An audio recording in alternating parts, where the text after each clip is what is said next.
김진의 돌직구쇼에 오신 여러분 반갑습니다. 김진입니다. 저는 오늘도 이곳 광화문 청계 광장에 나와 있습니다.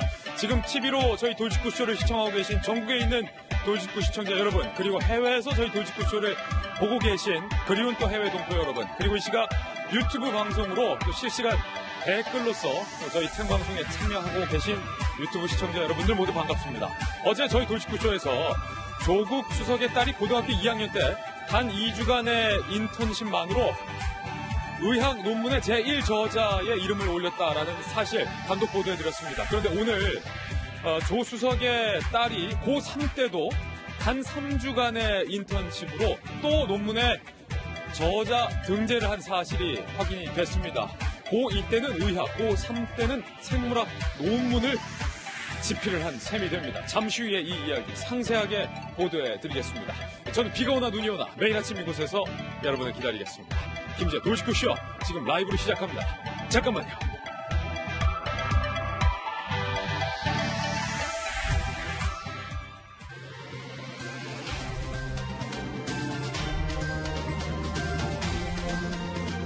신문 읽어주는 남자입니다. 어제 저희 김진의 돌직구쇼에서 조국 후보자의 딸이 고2학년 때 단 2주간의 인턴십만으로 논문의 제1저자에 등재가 됐다라는 소식 단독 보도해드렸습니다. 이에 대해서 조국 후보자 측은 이렇게 해명했습니다. 학교에서 정상적인 인턴십 절차를 거친 것이다. 그리고 조국 후보자와 후보자의 배우자는 관여한 바가 없다라고 해명을 했지만 이 해명 사실이 아닌 것으로 확인이 됐습니다. 저희 채널A의 단독 취재 결과 조국 후보자의 부인, 배우자가 이 딸의 논문 등재 과정에 깊숙하게 개입한 것 아니냐라는 의혹을 확인했습니다. 잠시 후에 상세히 보도를 해드리겠습니다. 오늘 조간 신문들도 일제히 조국 후보자의 각종 의혹에 대해서 쏟아내고 있습니다. 동아일보입니다. 하나하나씩 천천히 확인해 보시죠.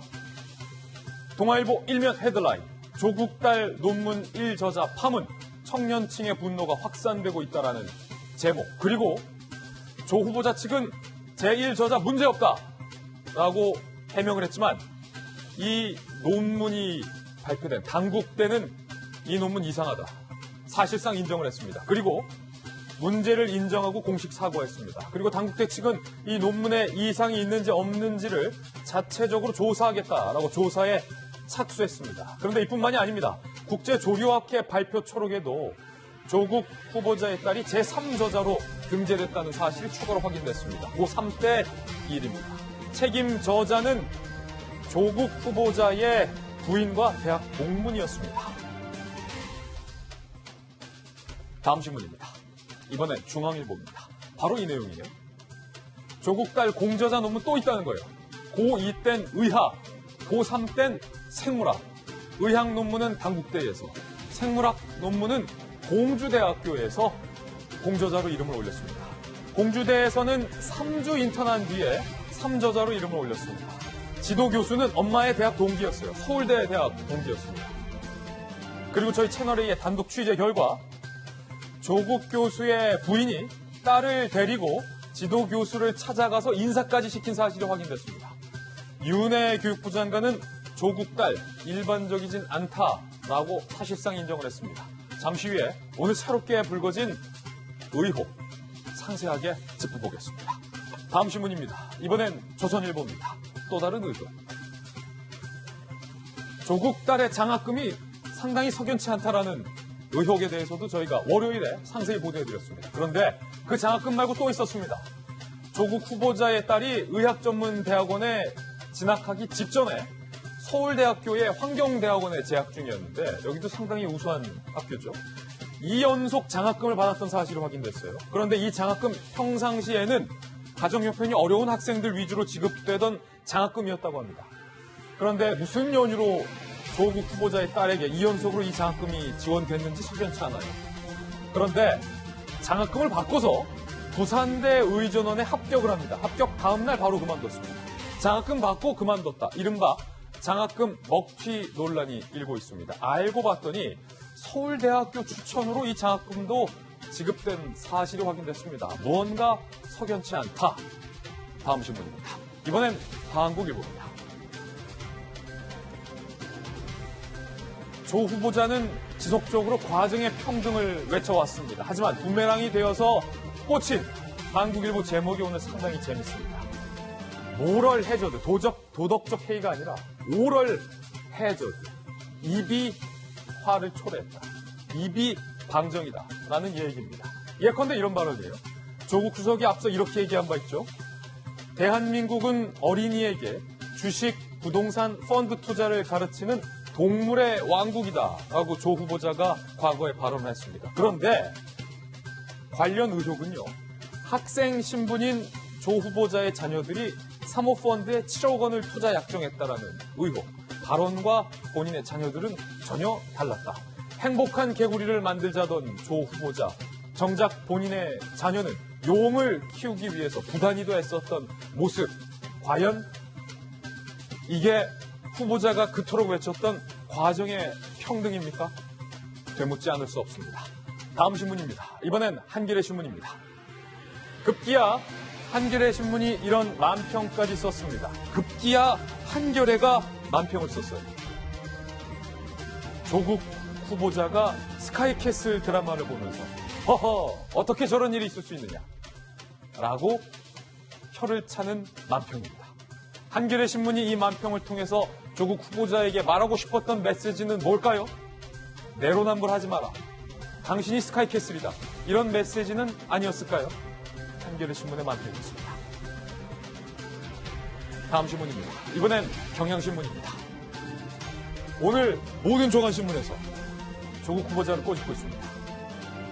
8월 말 끊으려는 민주당, 9월 청문회 패싱하려는 한국당. 이 조국 후보자의 여러 의혹에 대해서 민주당과 한국당의 셈법이 복잡합니다. 일단 민주당에서는 겉으로는 조국 후보자를 옹호하고 있지만 제가 국회를 출입하면서 만났던 민주당 몇몇 의원들에게 전화를 해본 결과 속으로는 여러 가지 걱정이 많이 하고 있는 사실이 확인됐습니다. 일단 어제 민주당 대변인의 이 발언이 지금 논란이에요. 직접 들어보시죠. 공산주의는 경찰이 이제 개인의 인권, 개인의 사생활을 파헤쳐서 피폐화시키고요. 민주주의 사회에서는 기자가 개인의 삶을 피폐화시킨다고 합니다. 급기야 여당인 민주당에서는 청문 후보자의 각종 의혹들을 파헤쳐서 보도하고 있는 언론을 향해서 공산주의의 경찰이다라고 비유를 한 겁니다. 후보자를 옹호하는 데 그치지 않고 의혹을 제기한 언론을 향해서까지 비판의 화살을 돌리고 있습니다. 잠시 후에 이 이야기를 상세히 나눠보겠습니다. 지금까지 신문 읽어주는 남자였습니다. 오늘 아침 저와 함께 등판한 등판 선수 소개하겠습니다. 저희 돌직구쇼의 탐정 손수호 변호사 나왔습니다. 그리고 오늘 민주당의 소신의 아이콘 할 말은 한다. 조홍천 의원님. 그리고 바르다 박선생 박정아 전 청와대 대변인 모셨습니다. 눈에 보이는 모든 것을 의심하고 분석하라. 한국이미지전략연구소의 허은하 소장님과 돌직구쇼의 명품 시그니처 김배민 박사님 나왔습니다. 모두 어서 오세요. 반갑습니다. 네, 오늘의 세 가지 키워드도 바로 살펴보겠습니다. 첫 번째 키워드부터 살펴보실까요? 꽃길. 조국 후보자의 딸은 꽃길만 걸었습니다. 그 명문 대학교 대학원에 필기시험 한번 보지 않고 다 합격을 했습니다. 급기야 고2 때는 의학 논문, 그리고 고3 때는 이 생물학 논문의 저자로서 이름까지 올렸습니다. 꽃길만 걸었던 조국 후보자의 딸, 그 뒤에는 배우자가 있었습니다. 잠시 후 단독 보도합니다. 두 번째 키워드는 이중국적. 조국 후보자의 아들이 이중국적 신분으로 병역을 수차례 연기해온 사실이 확인됐습니다. 내년에 군대 갈 거다. 이제서야 조 후보자는 밝혔지만 논란은 사그라들지 않고 있습니다. 세 번째 키워드는 출근길. 딸은 꽃길. 후보자는 오늘도 출근길에 나섭니다. 잠시 후에 오늘 조국 후보자가 출근길에 어떤 해명을 내놓을지, 어제처럼 해명은 생략한 채 정책만 발표할지 라이브로 살펴보겠습니다. 김지혜 돌직구쇼 오늘 탑뉴스로 시작합니다.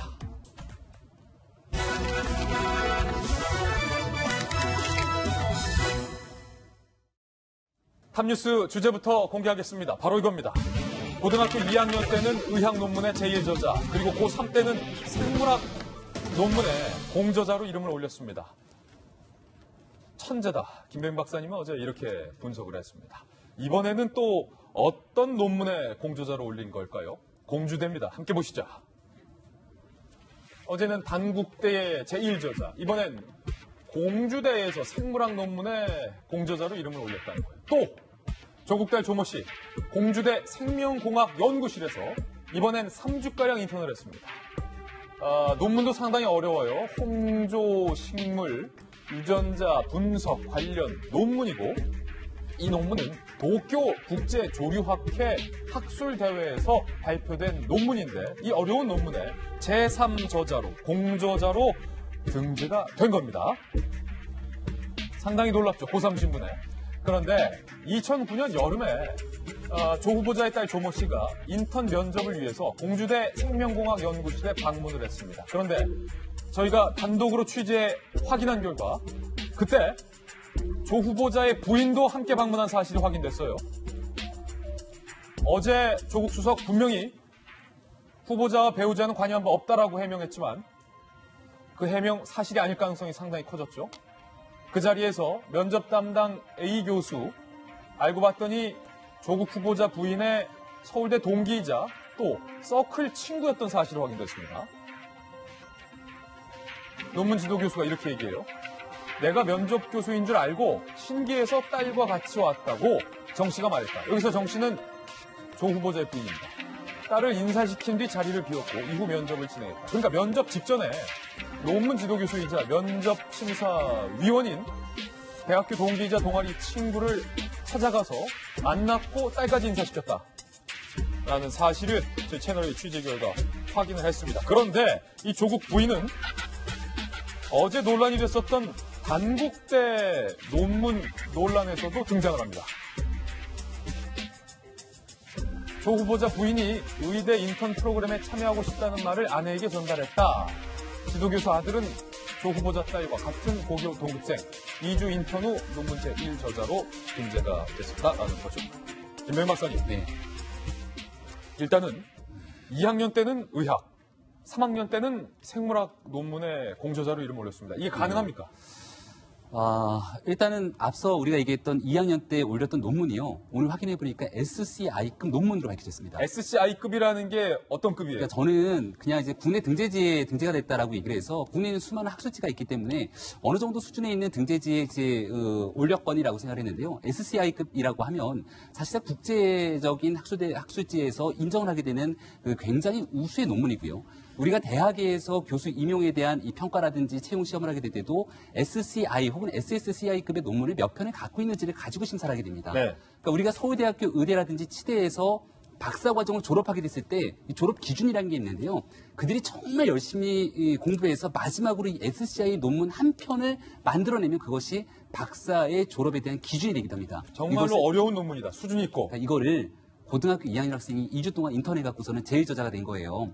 근데 지금 많은 사람들이 분노하게 되는 건 이 고교생이 썼을 거라고 생각하는 사람이 많지 않다면 누군가는 이 논문을 쓰면서 이 SCI 논문을 가지고 나의 연구 실적을 바탕으로 앞으로 평생 먹고 살아야 되는 내 길을 열어야 되는데 아니 이거 고등학교 2학년 학생이 뺏어간 거 아니야?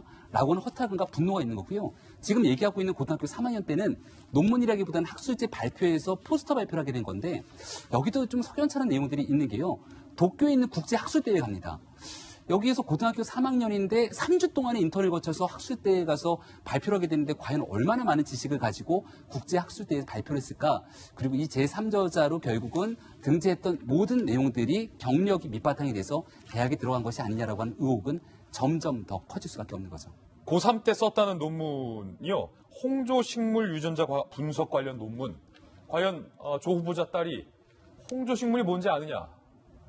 라는 질문에 대답을 제대로 할 수 있을지 의문이 된다라는 전문가들의 지적도 있습니다. 그런데 더욱더 중요한 건 어제 허은하 소장님, 조국 후보자 측이 후보자나 배우자는 이 일에 관여한 바 없다라고 해명을 했지만 저희들이 오늘 취재해본 결과 고2 때 단국대 때도 그랬고 고3 때 공주대 논문 때도 그랬고 후보자의 배우자가 등장해요.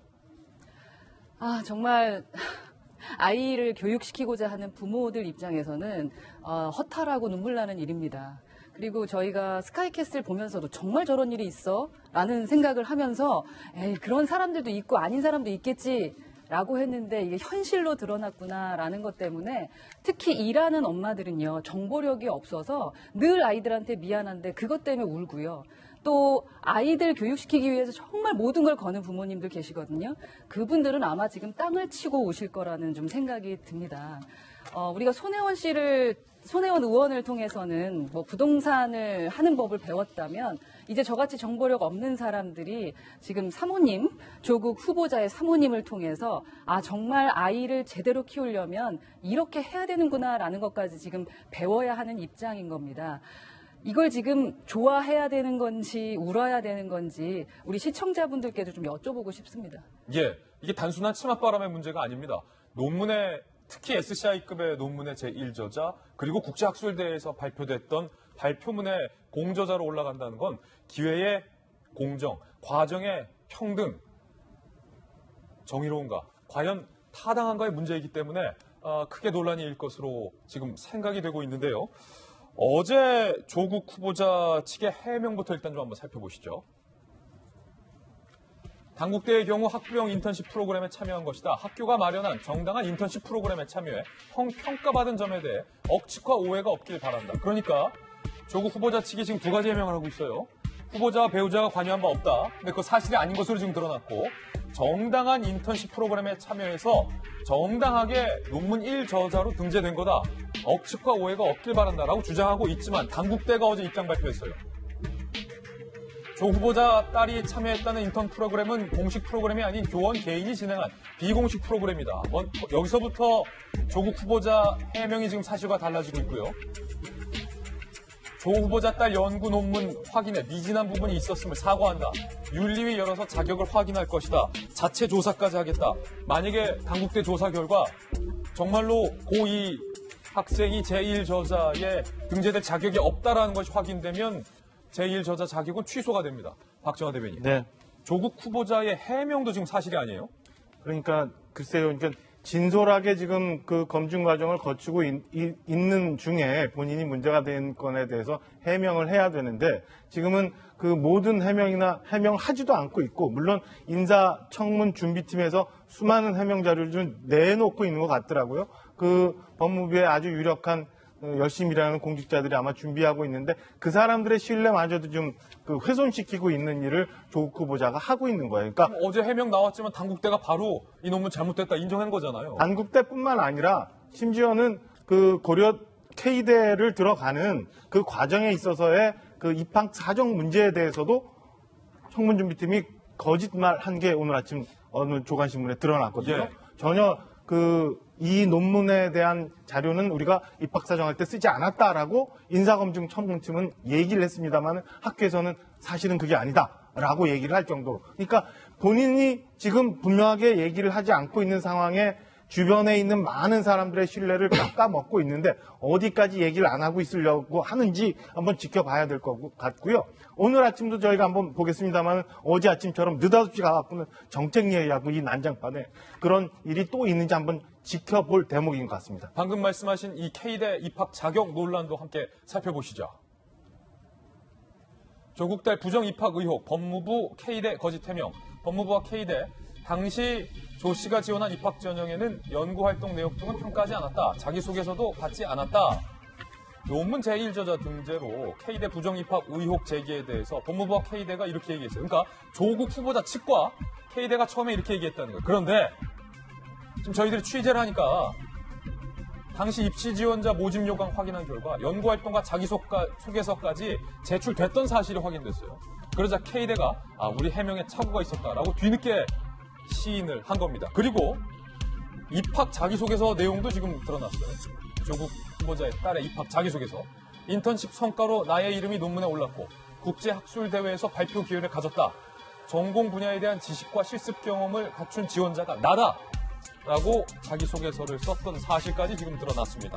손소 변호사님, 네. 지금 조국 후보자 측의 해명이 전혀 앞뒤가 안 맞고 심지어 거짓말 논란까지 일고 있는 상황인데 만약에 당국대학교 측에서 제1저자 자격이 없다라고 등재 사실 자체를 바탕한다면 이를 기반으로 K대에 입학을 했잖아요. K대 입학에도 영향을 미칠 수 있는 건가요? 우리가 정유라 때도 한번 비슷한 거 본 것 같은데. 그럴 가능성이 있죠. 예. 우선 학교 차원의 인턴십이냐 아니면 교수 개인 차원의 인턴십이냐는 사실 중요하진 않은 것 같습니다. 그로 인해서 작성된 그런 논문의 제일 저자로 등재되었다는 점, 그 부분이 정당한지 아니면 연구 성과를 과장한 것인지 여부에 따라서 판결은 날 것으로 보이는데요. 특히 연구윤리 지침이 다양하게 있어요. 예. 정부 차원에도 있고 또 해당 학술 기관에도 다 있습니다. 학교에도 있고. 근데 그런 기준들을 좀 대체적으로 보면은 기여가 없는데 기여한 것처럼 이름을 끼워 넣거나 아니면 실질적으로 연구와 논문 작성에 기여한 정도보다 훨씬 더 많이 부풀려서 다른 사람을 추월해서 높은 순위로 기재한 경우에도 문제가 있다고 보거든요. 예. 이런 경우에는 연구 부정행위로 판단될 가능성이 있는 거고요. 또 그렇게 부정하게 작성한 논문을 활용해서 입학에 영향을 주었다면 그 부분은 입학의 효력에도 영향을 줄 수가 있고 또 얼마 되지 않은데요. 지난달에 실제 사례가 있었거든요. 그래요? 전북대에서 이제 교수의 그 자제들을 논문에 이름을 끼워 넣어서 이렇게 적발돼가지고 입학 취소 결정이 된 바가 있거든요. 아예 그 자제들, 교수의 자제들이 입학 취소됐어요. 그렇습니다. 지난달입니다. 예. 그래서 물론 그 전북대 사례가 아예 연구를 하지 않았는데 이름만 끼워 넣은 것인지 구체적으로 어떤 정황인지를 살펴봐야지 비교가 되겠습니다만 이번 사안에서도 자칫 잘못하면 입학에도 영향을 미칠 가능성을 완전히 배제할 수는 없을 것 같습니다. 예. 만약에 당국대학교에서 자체 조사해서 1저자 가당치도 않다. 박탈한다면 이를 기반으로 한 K대 입학에도 영향을 미칠 수 있다. 만약에 그 K대 입학이 취소된다면 K대를 바탕으로 서울대 환경대학원, 서울대 환경대학원을 바탕으로 의전대를 갔던 것까지도 지금 영향을 줄 수 있는 거 아니에요? 이게 굉장히 문제가 되는 게요. 사실은 지금 한영 외고로 나오지 않았습니까? 외고에서 K대학교의 이과 계열 대학에 수시모직으로 지원하게 됩니다. 그럼 문과 계열이었기 때문에 이게 전공이 잘 안 맞잖아요. 이 전공이 맞지 않는 것을 분명하게 중간에 메꿔주기 위한 단계가 바로 이렇게 병리학에 대한 논문을 제일 저자로 썼던 것, 국제학술대회에서 생물학에 관련된 발표를 했던 것이 내가 전공을 충분하게 습득할 수 있을 정도의 지원자를 갖췄다라고 자기소개에 적어놓고 있는 겁니다. 나는 문과지만 나는 의학 논문도 썼고 생물학 논문도 썼다. 그렇기 때문에 만약에 수시모직 입학에 대해서 좋은 평가를 받아서 입학을 했다라면은 과거에 있었던 논문 자체가 문제가 됐을 경우 이 모든 것들이 줄줄이 취소될 수 있는 여지가 있다는 것이고요. 지금 저는 가장 문제가 되는 게 고등학교 2학년 때 썼던 SCI급 영어 논문으로 볼 수 있는데 저 논문을 보통 우리가 논문을 쓰게 되면 공저자 이름만 적는 것이 아니라 이름 밑에 소속을 적게 됩니다. 채널A 돌직구쇼의 김진 이런 방식으로 경희대학교의 김병민 이런 방식의 소속을 적어야 되는데 그럼 조 후보자에 따른 저 때 뭐로 소속을 적어야 될까요? 한영 외국어 고등학교 2학년생으로 적어야 됩니다. 예. 근데 당국대학교 의과학 연구소 소속으로 논문을 제출한 거예요. 그러니까 2주간 인터넷을 뿐이지 연구소와는 아무런 관계가 없는 상황 속에서 저렇게 얘기를 했기 때문에 논문을 심사하는 과정에서도 고등학생이 1저자로 쓴 것인지 연구소에 소속된 연구원에 쓴 것인지 확인이 불가능했던 것이고요. 실제로 이런 문제가 되니까 2017년도에 문재인 정부에서도 미성년자가 이렇게 논문을 쓴 전례가 없는지를 쭉 전수조사를 합니다. 예. 근데 거기에 걸리지가 않아요. 어떻게 해요? 왜냐하면 저 이름과 이름 밑에 나와 있는 소속이 연구소 소속으로 나와 있으니까 이게 고등학생이 쓴 것인지 알 수가 없는 거잖아요. 예. 그렇기 때문에 이를 바탕으로 만약에 논문을 심사하고 인증하는 과정 속에서 본인이 하지 않은 행위들을 바탕으로 인증이 되고 등재가 됐다라면은 앞서 있게 되는 대학의 입학이라든지 모든 문제들과 함께 연결될 수 있는 가능성이 매우 높아지는 게 아닌가 싶습니다. 자, 그럼 여기서 제일 궁금한 게 이 모든 의혹들 아버지인 조 후보자가 몰랐을까? 시청자 여러분 어떻게 생각하십니까? 여러분의 판단에 맡기겠고요. 조국 후보자가 2016년 12월에 이렇게 강의를 한 적이 있습니다. 나의 부모가 누구이냐에 따라서 나의 대학 입학 혹은 나의 성적 혹은 자녀들의 환경이 바뀌어서는 안 된다. 그건 정의가 아니다. 이렇게 강의를 한 바 있습니다. 그때 그 강의 내용 들어보시죠. 나의 부모가 누구인가에 따라 나의 노력의 결과가 결판이 나는 식으로 흐름이 바뀌어 나갔다는 것이 이게 우리 사회의 지금 가장 근원적 문제라고 봅니다.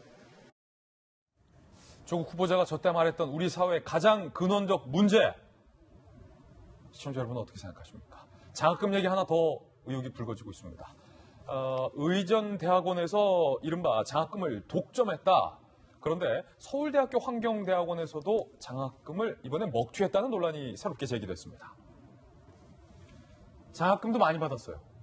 조국 후보자 딸 조모 씨가 2014년 2월에 K대 환경생태공학부를 졸업하고 같은 해 3월 서울대학교 환경대학원에 입학을 합니다. 둘 다 명문대죠. 서울대 총동창회 장학재단 관악회로부터 1학기 전액 장학금 410만 원을 수령했는데 저 장학금이요. 보통은 형편이 어려운 학생 지원하는 게 주 목적으로 지금까지는 지급이 됐다고요. 어떤 연유로 서울대 당시 교수였던 조국 후보자의 딸에게 저 장학금 전액이 지급됐는지는 밝혀내야 될 것 같아요. 서울대 추천으로 장학금이 지급됐다. 현재는 이렇게만 알려지고 있습니다. 4개월 뒤인 2014년 6월 장학금을 받고 나서 4개월 뒤에 부산대 의전원 입학 원서를 제출한 겁니다. 그리고 같은 해 8월 이 장학금을 또 받아요. 서울대 2학기 장학금으로 지급을 해요. 그리고 2달 뒤에 바로 의전원에 합격했는데 바로 다음 날에 서울대학교에 질병휴학원을 제출하고 1년 뒤에는 미등록 신분으로 제적을 당합니다. 이거 누가 보더라도 장학금 먹튀가 아니냐라는 생각이 드는 대목인데 박정환 대변인, 네. 장학금 먹튀입니까 아닙니까?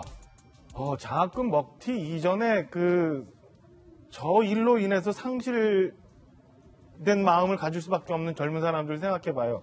야돼요. 서울대학교 환경대학원이라는 게 굉장히 좋은 곳이거든요. 저기 가기 위해서 굉장히 많은 학생들이 공부하고 있는데 정작 지금 조 후보자 딸이 한 사람 입학하는 바람에 그 입학 자격을 취득하지 못한 학생들이 어디선가 있을 거 아니에요. 그 학생들은 과정에 대해서 공정하지 못한 거를 지금 가슴 아파하고 있는 거고. 두 번째는 장학금을 1학기, 2학기 연달아서 400만 원 이상씩 받았으면 과연 그 조 후보자 딸이 서울대 환경대학원에서 제대로 공부를 하고 있었던 건지 아니면 등록금은 장학금으로 받아서 그냥 등록해 놓고 나는 의전 공부를 하고 있었던 건 아닌지 한번 그것도 조사해 볼 필요가 있다고 봅니다.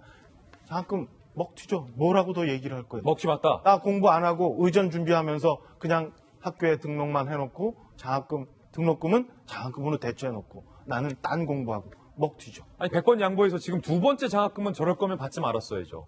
의전원에 이미 입학 원서를 내고 나서 장학금을 받았잖아요.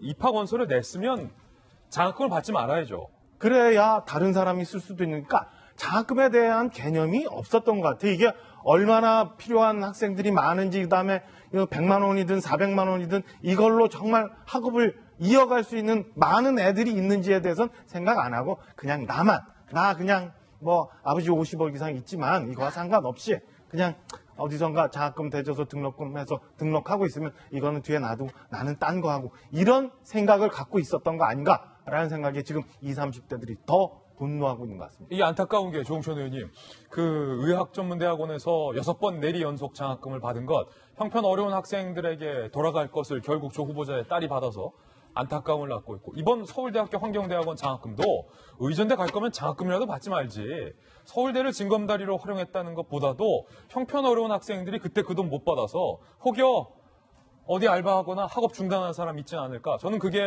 과연 공정한 건가? 예. 결과적으로 보면은 합당한 말씀이신데요. 2014년 당시에 조국 후보의 딸이 그런 생각을 하리라고 기대를 하는 게 사실은 조금 너무 과한 거 아닌가요? 아버지가 어떻게 했는지 학교에서 자기를 잘 봤는지 장학금 준다는데 야 이거 내가 받으면 나보다 더 어려운 학생이 못 받을 수도 있어. 이건 내가 거절해야 돼. 혹은 나 이 학교 계속 다닐지 어쩔지 모르겠는데 이번에 장학금 준다는 거 이거 나 좀 더 생각을 해봐야 되겠어. 이건 좀 기대 가능성이 별로 없는 너무 높은 수준의 생각을 요구하는 거 아닌가 하는 그런 생각이 듭니다. 요즘 아침에 눈 뜨면 또 뉴스가 쏟아져 있지요. 이건 일정 부분 우리 조국 후보가 자초한 면이 큽니다. 왜냐하면은 그동안에 말빚을 좀 많이 지셨잖아요. 말빚을 많이 졌다. 예. 그동안 하신 말 때문에 그러면 이건 뭐냐라는 측면이 계속 있기 때문에 우리가 테니스 연습할 때 벽에다 대고 세게 공 치면 튀어나오는 것도 세게 튀어나오죠. 뭐 그런 거라고 보여집니다. 참 어쨌든 저 의혹은 계속 제기가 되는데 또 후보자 쪽에서 하는 해명이 비중 있게 잘 다뤄지지 않는 것 같아서 그건 조금 더 아쉬운 면이 있고요. 또 저희 페이스북 친구라든가 또 대학 동기들 단톡방에 보면은 교수들이 많아요. 지금 의혹 제기되고 있는 저런 면에 대해서 팩트는 이거다. 아니면 학교에서는 이런 거는 이렇게 처리한다라고 하는 글들이 꽤 많이 올라와 있는데 그런 글들 찬찬히 보게 되면은 보도 내용하고는 조금 결이 다른 것들이 좀 있습니다. 그런 것들도 같이 좀 놓고 판단을 좀 했으면 어떨까 하는 그런 생각도 듭니다. 예. 조국 후보자의 딸과 관련된 의혹은 계속 제기가 될 것으로 보이고요. 이번엔 저희가 준비한 두 번째 이슈를 공개하겠습니다. 바로 이겁니다. 조국 후보자 아들이 5번이나 입영을 연기했고 이중 국적 신분으로 입영을 계속 연기해온 사실이 확인됐습니다. 조국 후보자 측은 내년에 입대할 예정이다라고 밝혔습니다. 함께 보시죠.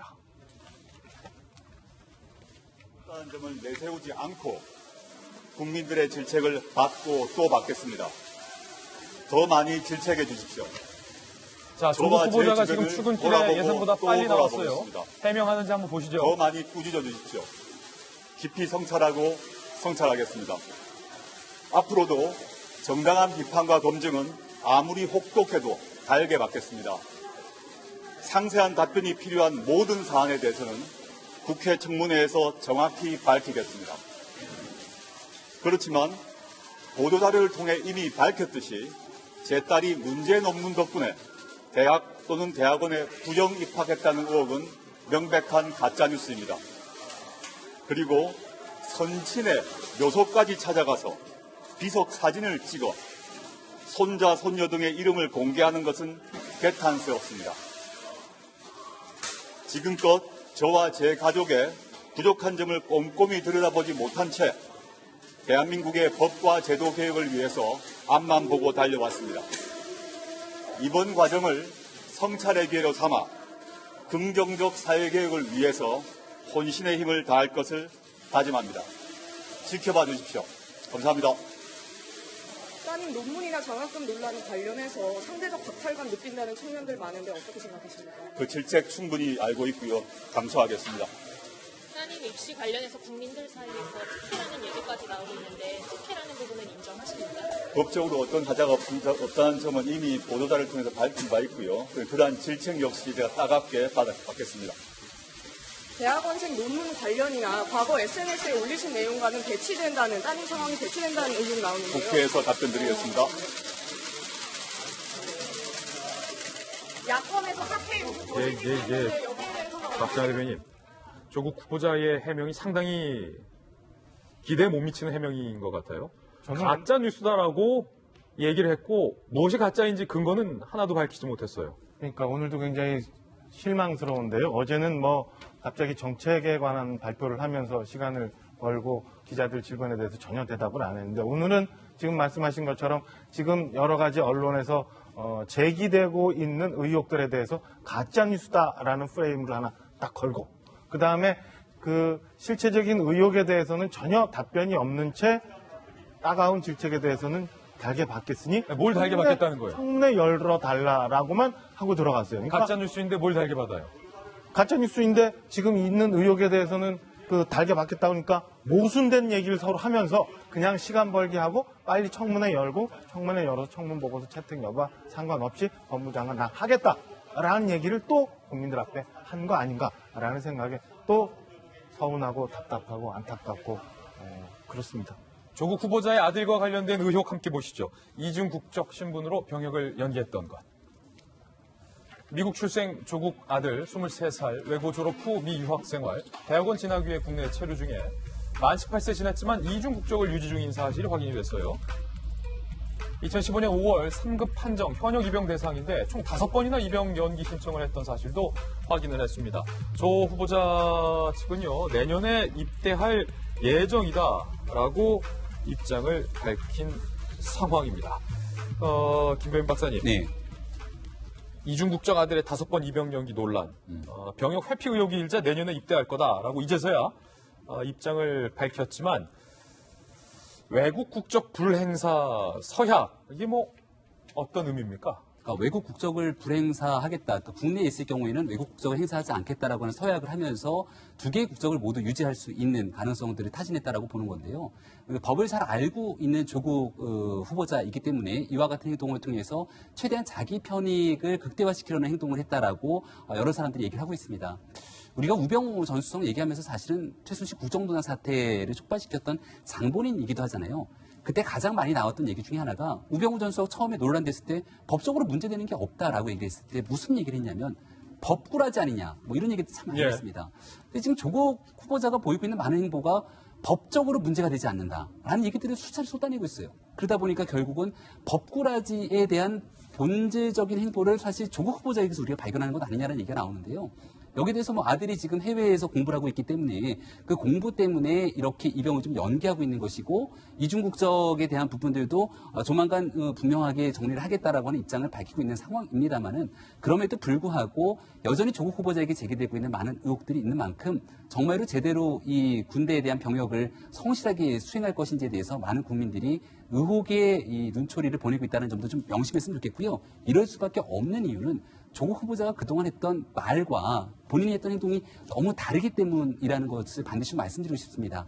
한 가지만 더 조국 후보자에게 꼭 얘기하고 싶은 건요. 지금 많은 기자들이 묻고 있는 과정 속에서 자꾸 좀 답을 회피하잖아요. 근데 조금 전에 우리가 얘기했던 그 의학전문대학원의 딸이 장학금을 받게 되는 그 과정들이 있는 건데 의학전문대학원에 입학하기 전에 이미 조국 후보자로 추정될 수밖에 없는데 굉장히 유명한 누구나 이름만 대면 알만한 사람이 학교로 전화를 했다는 거예요.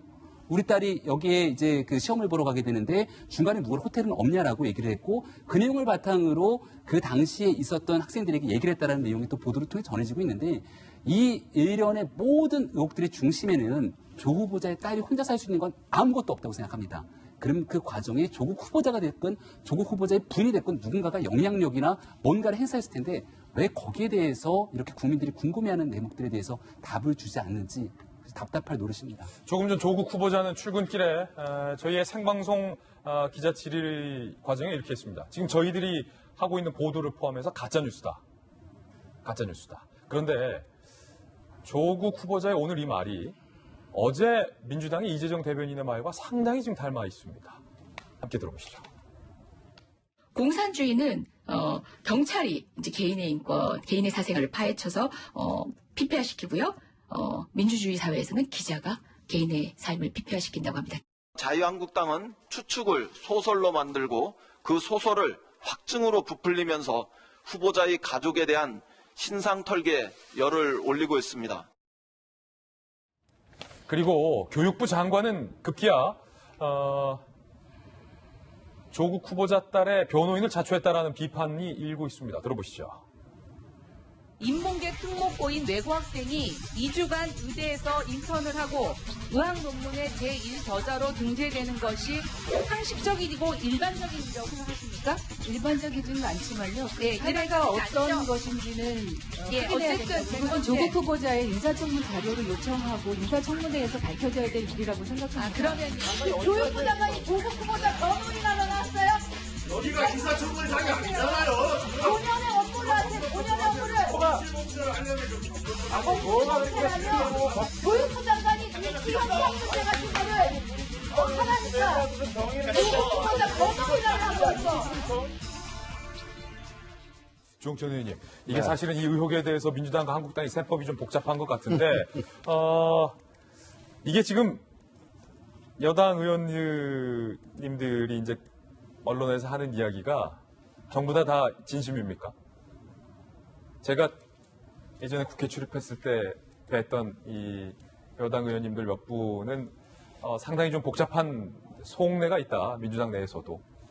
지금 전국의 주도권이랄까 또 내년 총선의 그 구도를 둘러싸고 몇 번의 계기 혹은 고비가 있는데 여당, 야당 모두 다 이번 조국 후보의 법무부 장관 임명이 한 터닝 포인트가 될 수 있는 지점이다라고 다 같이 생각을 하고 일대 회전이 붙은 거죠. 예. 네, 큰 회전이 붙은 겁니다. 지금 야당의 공세가 좀 과도합니다. 왜냐하면 제가 한번 여쭤보고 싶네요. 지금 청문회 대기 중인 후보자가 몇 명이죠? 몇 명이죠? 총 7명입니다. 예. 근데 조국 후보자를 제외한 나머지 후보자들의 이름 기억나시는 거 있어요? 전혀 기억이 안 나요. 그분들의 또 그 예정 직위가 뭔지 다 기억 안 나요. 근데 꾸준히 그분들에 대해서도 이런 문제가 있다, 저런 문제가 있다, 아주 일단으로 단신이 뜨긴 합니다. 근데요, 법무부가 우리나라 국정을 다 이끌고 가는 거 아니거든요. 지금 과학기술정통부, 농림부, 여가부, 금융위, 공정위, 뭐 등등 아주 중요한 자리에 가실 분들인데 거기에 대해서는 전혀 아무런 관심을 기울이지 못하고 그래서 그분들이 뭐 누군지 어떤 도덕적으로 문제가 있고 개인적인 자질이 어떤지 아무것도 몰라요. 이거는 정말 비정상적이고 국회로서는 직무유기다. 그렇지만 아까 말씀드린 바와 같이 지금 결전장은 조국입니다. 조국이다. 왜? 그분이 그동안에 쭉 가져왔던 정치적 상징성, 그 무게가 다르기 때문입니다. 반드시 낙마시켜야 되겠다는 야당. 그리고 여기서 무너지면 안 된다는 여당. 이게 총력전을 벌이면서 지금 맞붙고 있죠. 그렇지만은 저는 정치는 국민에 대한 책임을 먹이로 살 수 있다고 생각합니다. 그게 무슨 얘기냐면 결국은 여론을 무시하고서는 그 어떤 정치 세력도 남아나지는 못해요. 지금 이렇게 청문회 열리기 전에 이제 장외에서 설전 벌어지고 여론이 형성되는 게 있겠지만은 또 결국은 지금 이런 열기라면은 만약에 청문회가 열린다. 하루 종일 생방송으로 중계가 되고 묻고 싶은 거 다 묻고 조국 후보도 자기가 정말 그동안 못했던 말들 다 하고 거기에 대해서 냉정한 객관적인 평가 이루어지면은 거기에 대해서 어떤 여론이 형성될 것이고 그 여론은 절대로 무시하지 못할 것이다. 만약에 그 여론을 무시한다면은 총선이 얼마 남지 않은 상황에서 이건 엄청난 데미지로 작용을 할 것이고요. 또 실제 그동안에 우리 민주당 지지하던 분들이 훨씬 더 비판적입니다. 예, 실제 훨씬 더 비판적이다. 지역에 가보면요. 민주당 지지자들이 훨씬 더 조국 수석에 대해서 비판적이다. 그러니까 이제는 더 이상 이렇게 끌지 말고 나머지 6분에 대해서도 관심을 가져주시고 조국 후보자에 대해서도 이제 정말 열어가지고 국민들 여론을 이제 끝내자는 거죠. 다른 후보자들도 물론 중요한 국무위원 후보자들이에요. 그렇지만은 지금 조국 후보자가 갖고 있는 여러 가지 의혹들은 그동안 우리 국민들이 상식으로 생각하고 있었던, 그다음에 지금 문재인 정권이 갖고 있는 도덕적 우월감에 대해서 너무나 근간을 흔들어버리는 그런 일이기 때문에 국민들이 의혹을 제기하는 거거든요. 그러니까 당연히 그 건에 대해서 답을 해야 된다고 생각을 하는 거고요. 지금까지 여러분들이 그 후보자로 지명됐다는 낙마된 분도 있었는데 그분들 다 청문회 거치지 않았어요. 청문회 이루어지기 전에 지금 있는 이 과정도 본인들도 스스로 이것도 언론에 의한 국민에 의한 청문 과정이라고 얘기했습니다. 그러면 이 건에 대해서 진솔하게 솔직하게 얘기를 해야지 이거를 다 가짜뉴스라 치부해버리는 일은 아니라고 봅니다. 마지막 청문회 열어주면 청문회장에서 모두 얘기하겠다고 하는데 청문회 하루밖에 안 열려요. 거기서 이런저런 그 국회의원들의 의혹 제기가 있어도 본인이 이 건에 대해서 그냥 대답을 안 하거나 나중에 얘기하고 나면 물리적으로 하루 종일 검증할 방법이 없는 거예요. 그 검증할 방법이 없기 때문에 그러니까 후보자가 거짓말을 했는지 이게 진짜인지 아닌지를 확인하기 위해서라도 지금 있는 여러 의혹에 대해서 본인이 솔직하게 얘기하는 게 지금까지 국민들한테 얘기했던 본인의 말을 최소한이나마 돌려받을 수 있는 그런 거 아닌가. 지금이라도 분명한 얘기를 해야지 가짜뉴스다. 나중에 얘기하겠다. 얘기하는 거는 그동안 보여줬던 조국 후보자의 모습이 아니라고 봅니다. 두 분이 참 일리 있는 지적해 주셨어요. 두 분의 지적 일리가 있었고요. 조국 후보자의 딸이 거쳐갔던 이 K대와 S대의 재학생들이 지금 그 커뮤니티에 무슨 글을 남기고 있는지 저희가 한번 취재해 봤습니다. 20대 학생들의 상실감이 상당해요. 먼저 K대. 나는 금수저가 아니라 눈물나게 공부하고 알바까지 뛰었구나. 너무 화가 나서 조국 말대로 죽창이라도 들고 싶다. 죽창가 올렸는데 죽창을 여기서 든대. 화나는 거죠, 애들. 그 K대 학생들은. 이제 학우라고 불러주기도 어렵다. 학위도 취소하고 입학도 취소하고 정유라처럼 고졸로 만들어도 될 것 같다. 실제로 K대 학생들이 남긴 글이에요. K대는 조국대를 고소해야 한다. K대가 사실 뭔 잘못이냐 라는 의견. 논문에 이름 올려 수시 전형 입학관들 속여 입시 업무를 방해했다. 위계에 의한 업무 방해죄다. 이번엔 S대로 가보시죠. 스누라이프 서울대학교 학생들만 남길 수 있는 게시판이에요. 심각한 문제. 정유라처럼 조국달 본명을 공개하고 K대와 의전, 합격, 정당했는지 수사해야 된다. 정유라는 고등학교 졸업장도 뺏어가지 않았느냐. 그리고 이런 글이 지금 올라오고 있는데 김변 박사님, 네. 궁금한 게 민주당의 보좌관들이 상당히 많죠. 국회의원 사무실, 조홍천 의원의 남양주 지역구에도 이제 보좌관들이 상당히 많은데 20대, 30대 청년 보좌관들이 대다수란 말이에요. 그거 혹시 청년 보좌관들이 언론에 인터뷰한 게 있습니까? 네, 그러니까 이 보좌관은 4급부터 9급 그리고 인턴까지 쭉 굉장히 다양한 급수를 가지고 있는데요. 2030 청년들이 민주당에 몸담고 있으면서도 굉장히 좀 이번 사건을 보면서는 안타까워하는 내용들이 인터뷰에 실립니다. 그중에 한 가지 흥미로운 대목을 소개해드리면 자기는 중요한 거 다 가졌으면서 남은 가지면 안 된다고 얘기하는 모습을 보니까 솔직히 재수가 없다. 뭐 이런 인터뷰까지 이 민주당에 있는 2030 보좌관들의 현역 민주당 보좌관이 인터뷰를 통해서 실명은 거론되지 않았습니다만은 이런 인터뷰들이 나오고 있는 상황이고요. 2030이 분노하게 되는 건 그동안 공정과 정의를 외쳤던 부분들의 정반대의 모습을 보이고 있는 것 때문에 그런데 지금 현재 한 내용들을 또 읽어드리면 남의 논문을 읽어서 발표한 학생도 한 2주 정도가 걸릴 텐데 이 2주 동안에 제일저자를 썼다는 내용들에 대한 비판 그리고 우리 대학원 건물이 통째로 쓰레기통에 빠진 느낌이다라고 통탄하고 있는 이런 젊은 청년들의 목소리에 귀를 기른다면 조국 후보자가 명쾌한 해명을 해야 되지 않을까요? 오늘 한국일보가 오랄 해저드라는 신조어를 만들어냈어요. 오랄, 입이 화근이다라는 겁니다. 자, 먼저 2009년 저서 본후보 참가에서 조국 후보자 이렇게 얘기했어요. 대한민국은 어린이에게 주식, 부동산, 펀드 투자를 가르치는 동물의 왕국. 그런데 본인의 관련 의혹은 학생 신분의 자녀들이 사모펀드 7억 원을 투자 약정했다는 의혹이죠. 두 번째 오랄 해저드. 유명 특목고는 입시 명문 고교를 기능한다. 특목고 보내기 위한 사교육 혜택은 상위 계층만 누렸다. 2007년 4월 신문 기고 내용. 관련 의혹. 딸, 아들 서울 소재 명문 외고 졸업. 그리고 세 번째 오랄 해저드. 좋은 학군으로 이사하거나 주소 옮길 여력 없는 시민 마음을 후벼파는 소리다.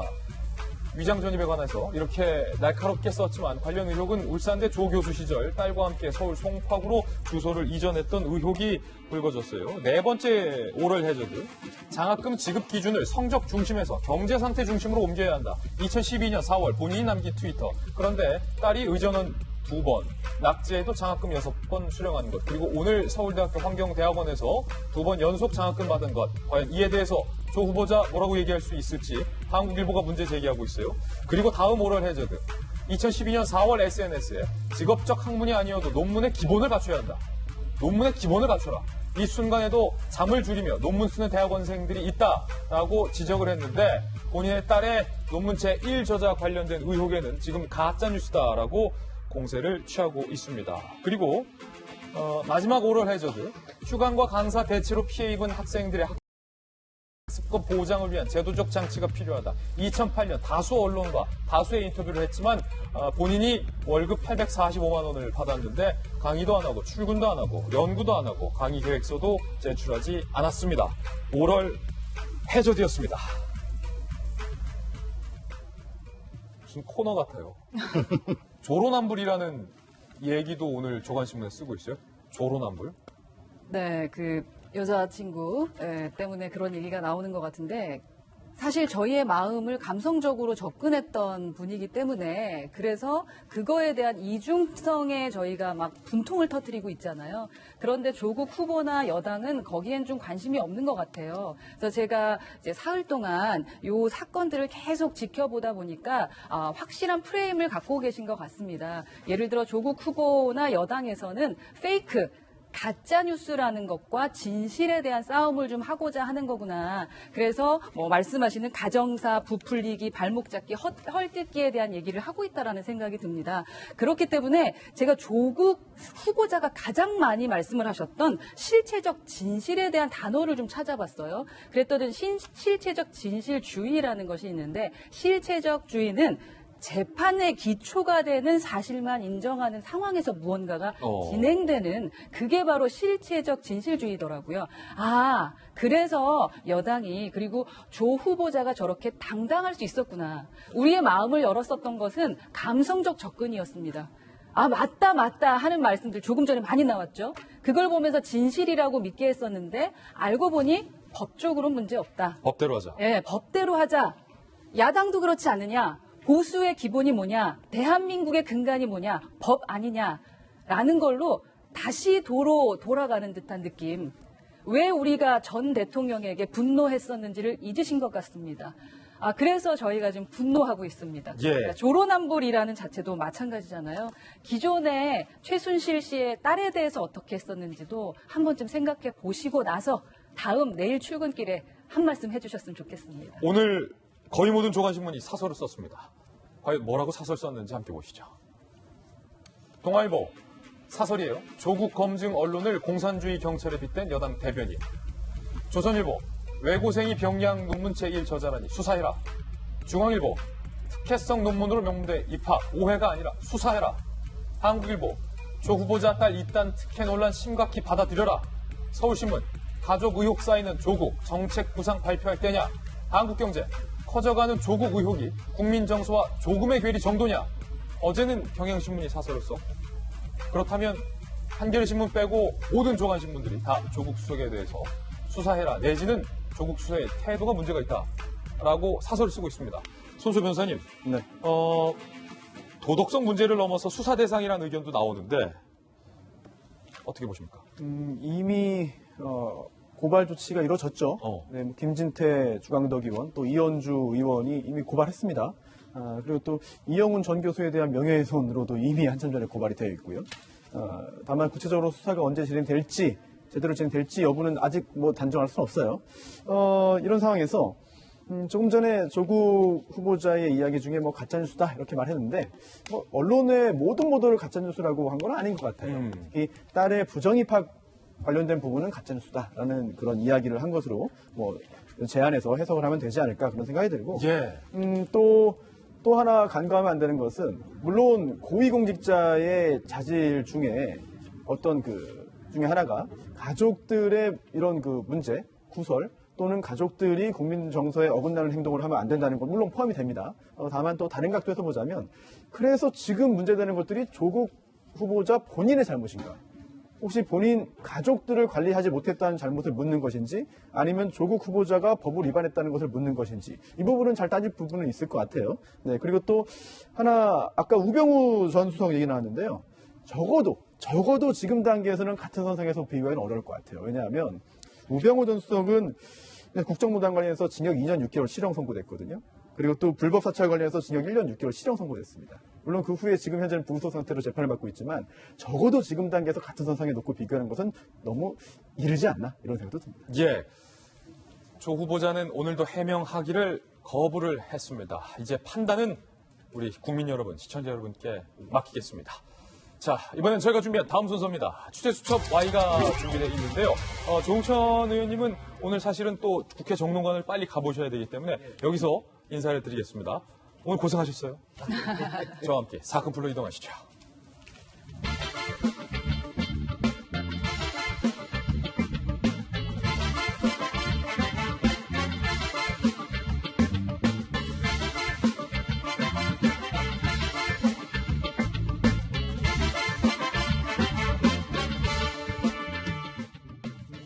취재수첩 Y입니다. 경기대학교 범죄심리학과의 이수정 교수님 모셨습니다. 이 교수님 어서 오세요. 그리고 손수호 변호사님도 함께하겠습니다. 두 분과 함께 풀어볼 첫 번째 취재수첩 사건입니다.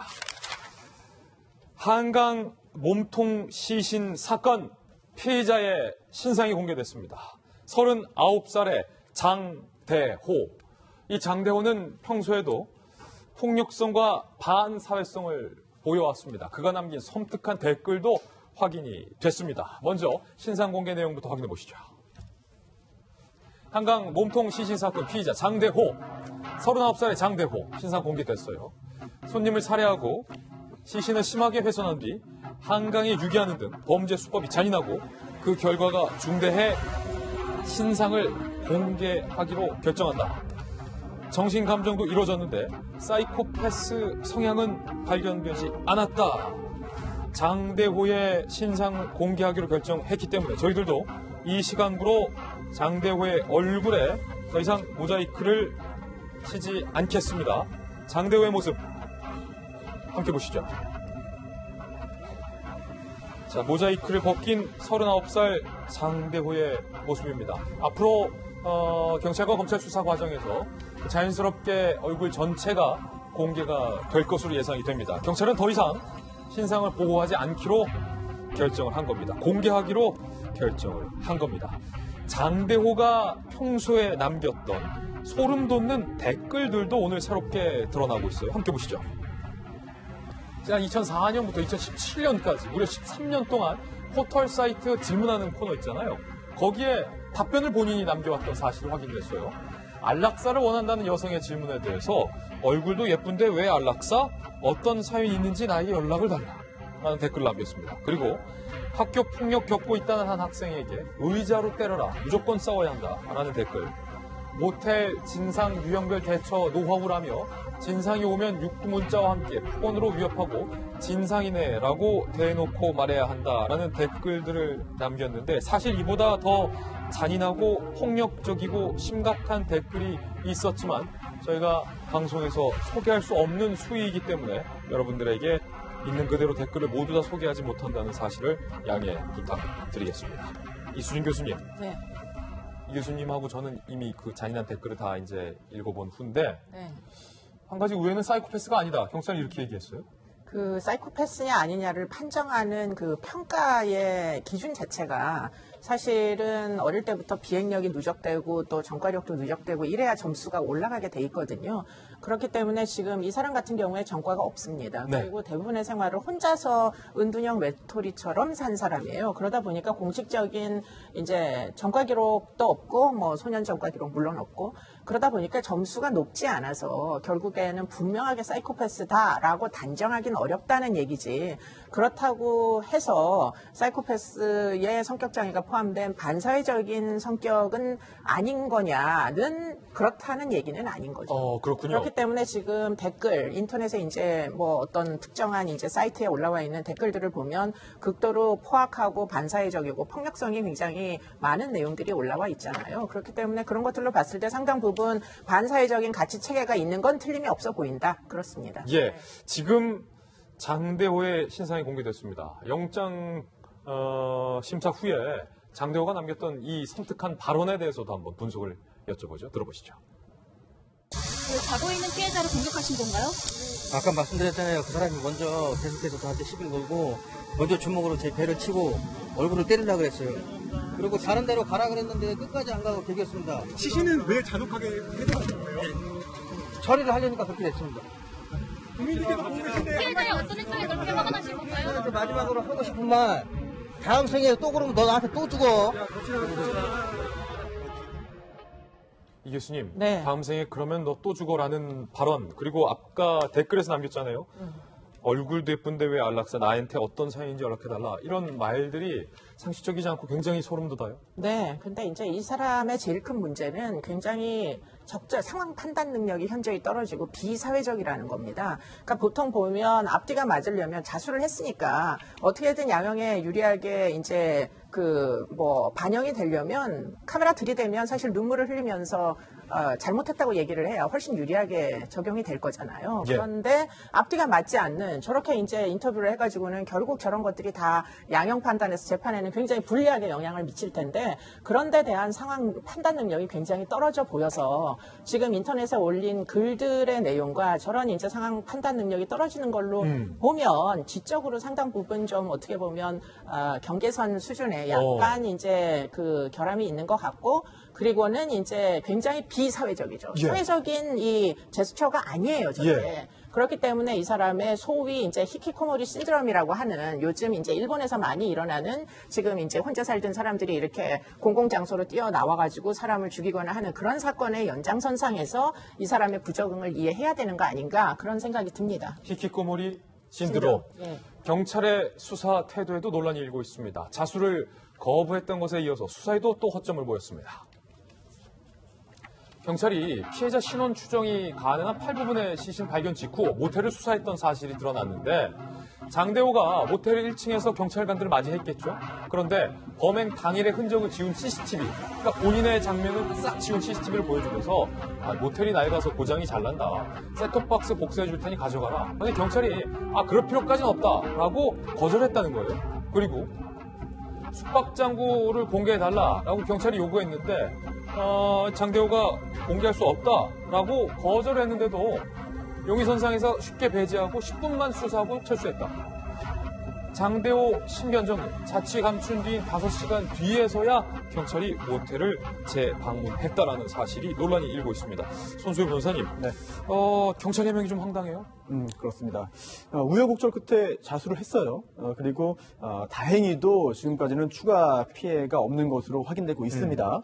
굉장히 아찔한 거거든요. 아찔하죠. 당시에 그 자수하러 갔다가 다른 데로 가라라고 해서 그 상황에서 마음을 바꾸고 추가적인 범행을 했다면 또는 도주, 잠적했다면 이거는 굉장히 아찔한 상황인데요. 진짜 아찔해요. 그런데 조금 전에 말씀해주신 그 부분도 또 아찔한 부분입니다. 예.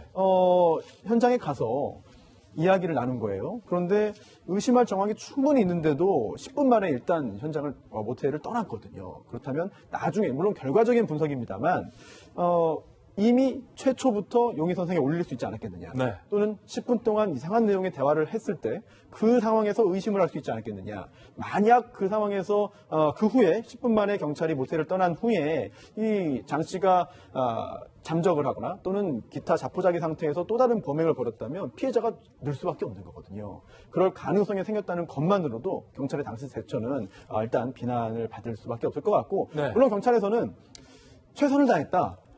그리고 실질적인 피해가 없는 거 아니냐라는 그런 항변을 할 수도 있어요.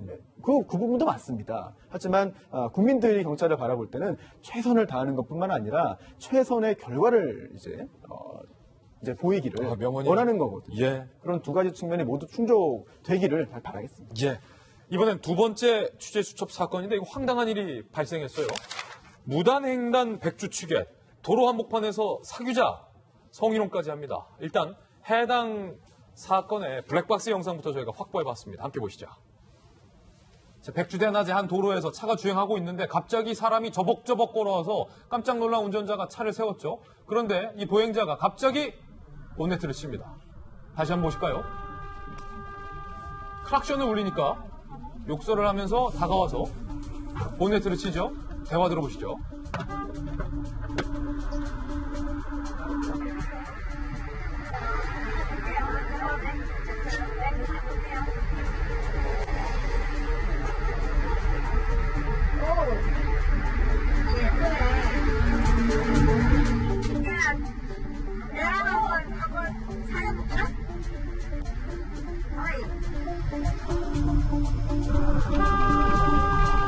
자, 지금 클락션을 울리는 운전자 옆에 탄 여성 동승객에게 야, 쟤 예쁘네. 나랑 한번 사귀어볼까라고 성희롱까지 하는 영상을 저희가 지금 확보해서 여러분들에게 보여드리고 있습니다. 이수정 교수님. 네. 술에 취해서 무단횡단한 것도 모자라서 갑자기 대뜸 운전자의 여자친구 분이라고 해요? 사귀자. 이거 어떻게 봐야 됩니까? 네, 지금 앞선 사건하고 지금 이 사건을 놓고 볼 때 정말 모텔도 함부로 갈 수가 없고 맞아요. 운전도 함부로 하다가 경적도 울리면 안 되겠다 이런 경적도 생각이 못 울려요, 요즘에. 글쎄 말이에요. 그러니까 너무 걱정스러운 부분들이 많이 있는데요. 지금 이 사람 만취했었다고 합니다. 그러다 예. 보니까 그야말로 뭐 무단횡단을 했던 것 같고 그리고는 지금 막상 이제 뭐 문제 제기를 하자. 지금 이제 뭐 막상 와가지고 난동을 피는 이런 상황이고요.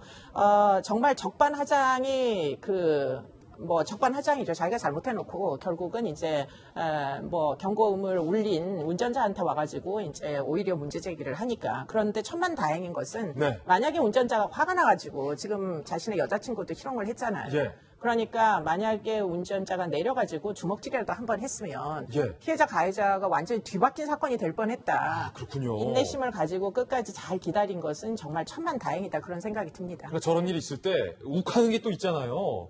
대한민국 남자들 욱하지 말고 차분하게 경찰 올 때까지 기다려라. 네, 뭐 지금 그렇게 된 상황이고요. 그래서 다행히도 피해자 가해자가 분명하게 가려진 사건으로 보입니다. 왜냐하면 블랙박스 영상도 있으니까. 네, 그렇습니다. 이때는 무조건 참아라. 오늘 하나 배웠는데 손수 변호사님, 이 보행자 나랑 사귈래? 난동 어떤 처벌 받습니까? 우선 술에 취한 것인지 또 시간대를 볼 때 혹시 다른 형태로 인해서 정신을 좀 잃은 것이 아닌지 뭐 약물 등의 그런 가능성도 봐야 될 것 같고요. 그리고 또 일단 가장 가벼운 것도 보면은 도로교통법 등의 어떤 교통법 위반을 한 겁니다. 예, 일단은. 예, 그리고 또 교통을 방해했으니까 또 일반 교통 방해자 성립 가능성도 있는 거죠. 예. 그리고 또 차량을 손으로 쳤는데 전체 영상인지는 모르겠습니다만 그 외에 차량을 손괴했는지부터 봐야 될 것 같고. 네, 재물 손괴. 네, 또는 뭐 협박. 네, 또 강요 등등, 또는 모욕 가능성이 있어요. 그리고 또 지금 문제되는 게 여성에 대한 어떤 발언들이잖아요. 네. 그런데 현행법상 단순한 그런 그 언어에 의한 성적인 희롱은 범죄로 보지는 않습니다. 그렇군요. 따라서 형사적인 처벌 대상은 아니고 다만 그러한 발언한 것들은 다른 그런 범죄로 인정되는 그런 행위들과 함께 묶여서 민사적인 손해배상 책임을 이제 가중시키는 요소로 작용할 수는 있을 것 같습니다. 예, 명쾌하게 이야기 들어봤습니다. 두 분과 함께 두 가지 사건 풀어봤습니다. 감사합니다. 다음 순서입니다. 이번엔 오늘의 하필 시간인데요. 오늘은 과연 어떤 분들이 하필 4인방에 선정됐을지 하필 4인방부터 바로 만나보시죠.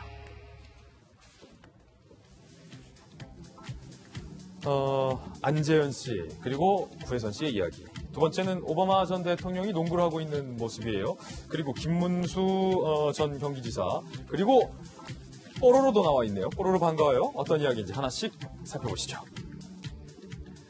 SNS를 통해서 파경 위기를 알렸던 배우 구혜선이 어제 법률 대리인을 통해서 첫 공식 입장을 냈습니다.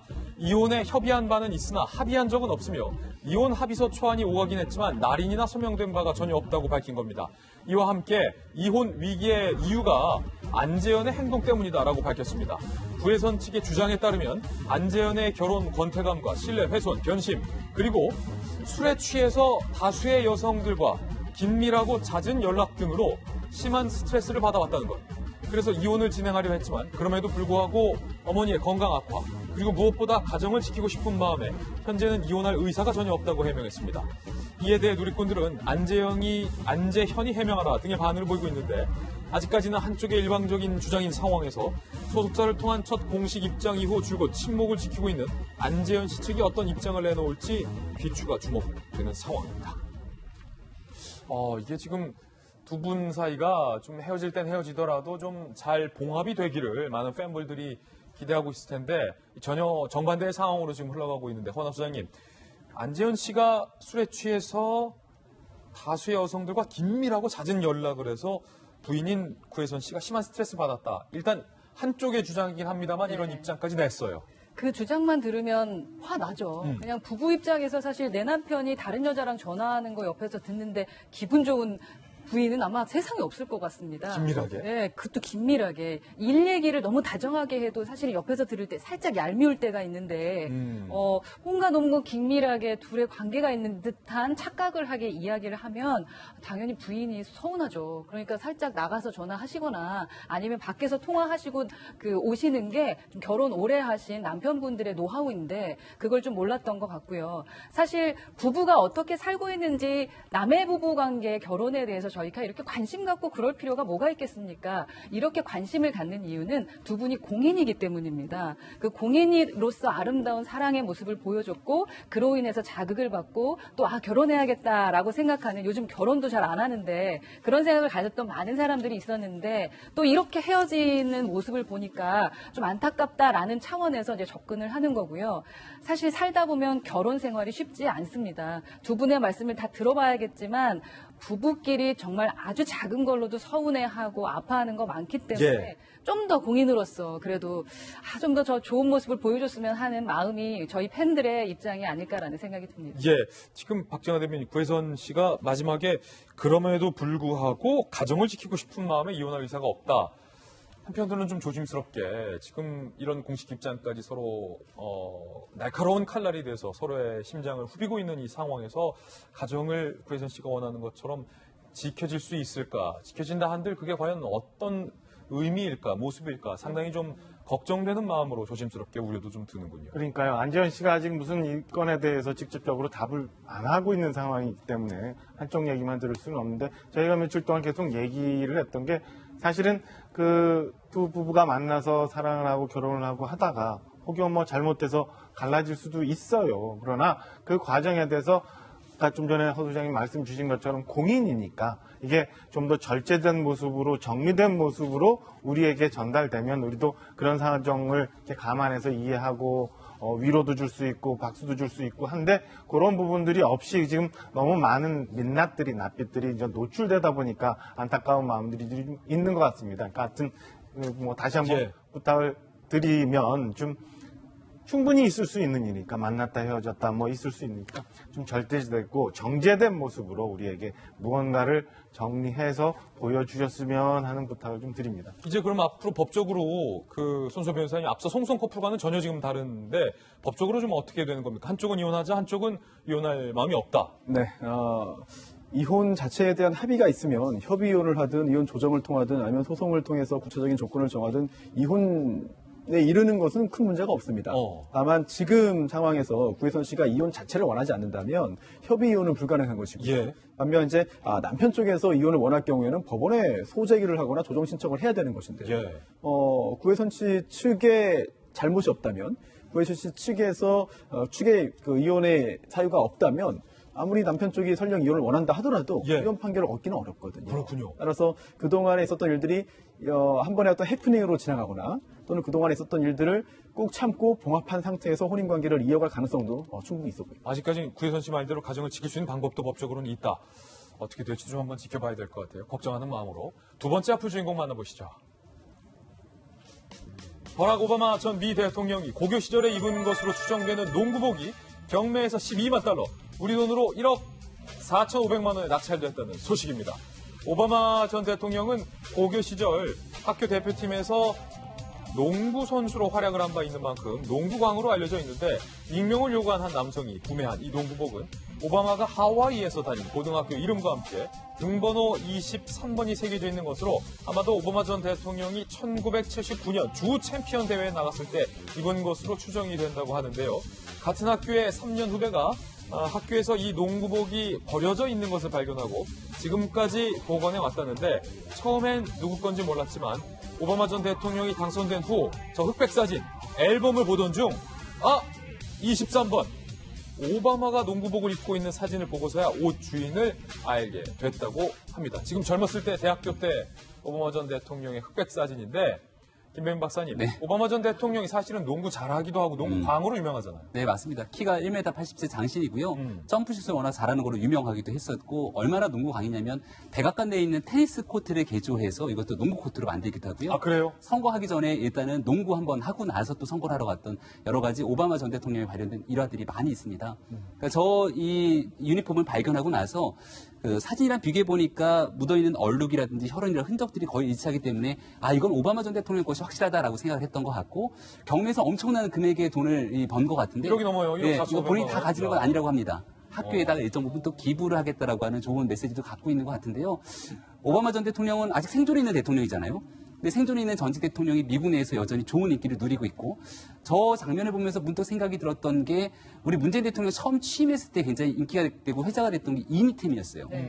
대통령이 하고 있는 모든 것들에 대해서 굉장히 많은 인기를 누렸지만 벌써 취임 집권하고 나서 3년 차에 접어들고 나서 대통령의 인기가 그만하지 못했던 상황이 된 것 같고요. 다 퇴임하고 나서 성공한 대통령으로서 살아서 생존해 있는 대통령의 과거에 있었던 이런 유니폼이나 기념품들이 여전히 많은 국민들에게 사랑을 받는 그런 대통령을 가지면 참 어떨까라는 생각이 들었는데요. 저는 미국 사회에서 오바마 전 대통령과 함께 저렇게 행복한 모습들을 가질 수 있는 것 자체가 미국 국민들에게 큰 행복과 축복이 아닐까라는 생각이 들었습니다. 이제 김병민 박사님도 지금부터 뭐 축구 양말 같은 거 잘 보관하고 그러니까 축구 양말 빨지 마시고. 자, 세 번째 하프 주인공 만나보시죠. 어제 김무성, 정진석 의원을 비롯한 자유한국당 의원들이 보수 통합을 주제로 토론회를 열었습니다. 그런데 토론회 연설로 나선 김문수 전 지사가 김무성 의원에게 이 난데없는 비난과 저주를 퍼부어서 논란에 휩싸였는데 직접 들어보시죠. 박근혜를 뇌물죄로 구속시키는데 분노하지 않는 그런 국회의원이 대한민국 국회의원 자격이 있습니까? 저 김무성 의원, 당신은 앞으로 1000년 이상 박근혜의 저주를 받을 것이다. 1000년 이상 저주를 받을 것이다. 1000년 저주를 내린 거예요. 박근혜 전 대통령의 탄핵에 찬성했다는 이유로 공격하고 나선 건데 그러면서 박 전 대통령 석방을 위해 한국당이 적극 나서야 한다고 주장하기도 했습니다. 갈라진 보수 세력이 뭉쳐야 한다는 생각으로 모인 것은 분명하지만 김문수 전 지사의 충격적인 발언 논란과 함께 서로의 갈등만 다시 부각된 토론회였습니다. 박정희 대변인. 이게 저 발언을 들은 김무성 의원이 보수 통합하자고 모였는데 연설을 잘못 골랐네라고 해서 넘어가려고 했지만 분위기는 넘어갈 수가 없었어요. 천년 저주. 지금 괴멸 상태에 있는 이쪽 야권의 현주소를 보여주는 것 같아서 너무 안타깝고 답답한데요. 글쎄요, 지금 모르겠어요. 국민들이, 그러니까 우리 정부가 나라가 잘 가려면 보수 진보의 두 날개가 이렇게 균형을 갖고 쭉 가야 서로 앞서가니 뒤서가니 하면서 견제하면서 가는데 한쪽 날개가 너무 부러져 있는 상황에서 그래도 잘 통합해서 다시 새로운 모습으로 국민들 앞에 좀 모양을 보여줘라라고 하는 요구가 굉장히 많은데 아직도 한 발자국도 못 나가고 뒷걸음질만 저렇게 치고 있고 그다음에 글쎄요, 뭐, 조국 후보자라는 이런 밥상 다 차려놨더니 괜히 딴 식당 가서 왜 밥 빨리 안 주냐고 이렇게 횡표 부리는 것 같은 저런 일들이 자꾸 일어나서 안타까운데 24일날 뭐 장애 집회 또 한다고 합니다. 근데 어떤 일이 또 일어날지 잘 모르겠어요. 거기서 또 저런 돌출적인 발언들이 나올지 아니면 뭐 태극기 부대랑 또 뭐 해서 이상한 소란들이 또 생기지 않을지 이런 것들 잘 다독이면서 장애 집회 이루어지고 거기서 정말 해야 될 말들만 좀 정리돼서 해서 국민들 사랑 다시 받는 그런 보수 야당으로 좀 거듭나기를 다시 한번 간곡하게 바라겠습니다. 예, 이번엔 네 번째 하풀 주인공입니다. 뽀로로 오랜만이네요. 무더위 속 차에 갇힌 2살 배기 아기가 스스로 문을 열고 나와 구조됐다는 소식입니다. 이는 어린이들의 뽀통령 뽀로로 덕분이었다고 해요. 사건의 발단은 아이 어머니가 차 안에 딸과 리모컨 키를 두고 잠시 커피를 사러 갔다 온 사이 승용차 문이 아마터면 잠긴 거예요. 신고를 받고 소방대원과 경찰관이 출동했지만 낯선 사람들의 겁을 먹은 아이는 뒷좌석으로 몸을 숨기고 말아요. 30도가 넘는 무더위에 탈진이 걱정되는 상황에서 행여나 아이가 다치거나 놀랄세라 그렇다고 섣불리 유리창을 깰 수 없던 상황이었습니다. 이때 현장에 출동한 경찰관 한 명이 기지를 발휘했는데 스마트폰으로 뽀로로 동영상을 틀어서 아이에게 보여주는 기지를 발휘한 거예요. 갑자기 짜잔하고 등장한 이 뽀로로의 모습에 숨어있던 아이는 차량 문 쪽으로 다가갔고 이후 경찰이 차량 손잡이를 가리키며 아이가 직접 문을 열 수 있도록 도운 겁니다. 다행히 아이의 건강에는 큰 지장이 없다고 하는데 발빠른 기지와 재치로 소중한 생명을 구한 뽀로로 경찰관의 목소리 직접 들어보시죠. 제가 평소 이제 조카들한테 틀어줬던 뽀로로 영상이 생각나서 아이의 안정을 취할 겸 영상을 틀어주게 되었습니다. 빨리 아이에게 영상을 보여주겠다는 마음에 영상을 고르지는 못했고 딱히 노래를 틀으려고 틀었던 건 아니었는데 아이가 따라 부르진 않고 영상을 보면서 활짝 웃고 이 명언이 있잖아요. 열 삼천보다 한 뽀로로가 낫다. 저 경찰관의 그 조카를 뒀던 경찰관의 기지 센스 덕분에 소중한 우리 아이 다치지 않고 무사히 구출했습니다. 해당 경찰관께 정말로 감사 말씀 드리겠습니다. 다행입니다. 기사 보면서 좀 놀랐어요.